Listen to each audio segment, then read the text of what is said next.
Homeward Bound Daily Devotional by G. White. The Influence of Perfect Harmony, August 14th. I therefore beseech you that ye walk worthy of the vocation wherewith ye are called, endeavouring to keep the unity of the Spirit in the bonds of peace. Ephesians chapter 4, verse 1 and 3. There is nothing too precious for us to give to Jesus. If we return to him the talents of means which he has entrusted to our keeping, he will give more into our hands. Every effort we make for Christ will be rewarded by him, and every duty we perform in his name will minister to our own happiness. God surrendered his dearly beloved Son to the agonies of the crucifixion, that all who believe on him might become one through the name of Jesus. When Christ made so great a sacrifice to save us and bring us into unity with one another, even as he was united with his Father, what sacrifice is too great for his followers to make in order to preserve that unity? If the world sees a perfect harmony existing in the Church of God, it will be a powerful evidence to them in favor of the Christian religion.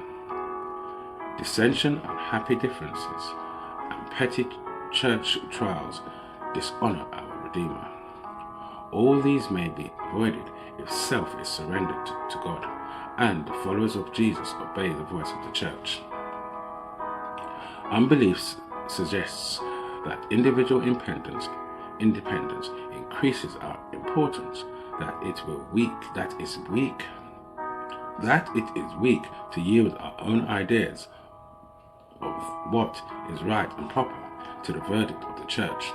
But to yield to such feelings and views is unsafe and to bring us into anarchy and confusion.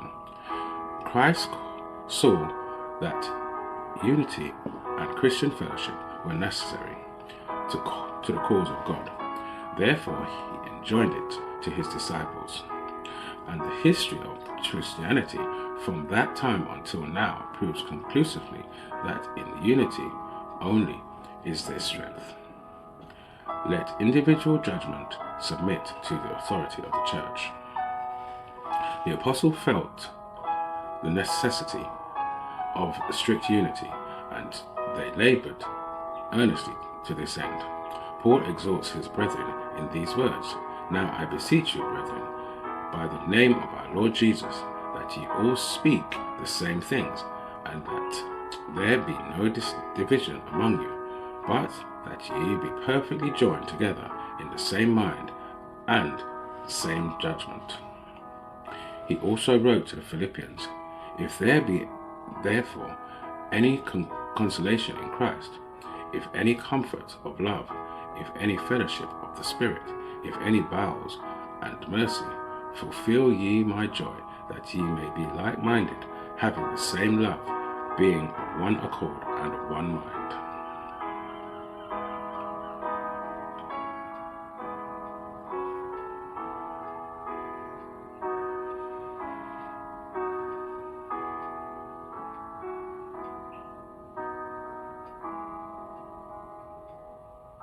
Homeward Bound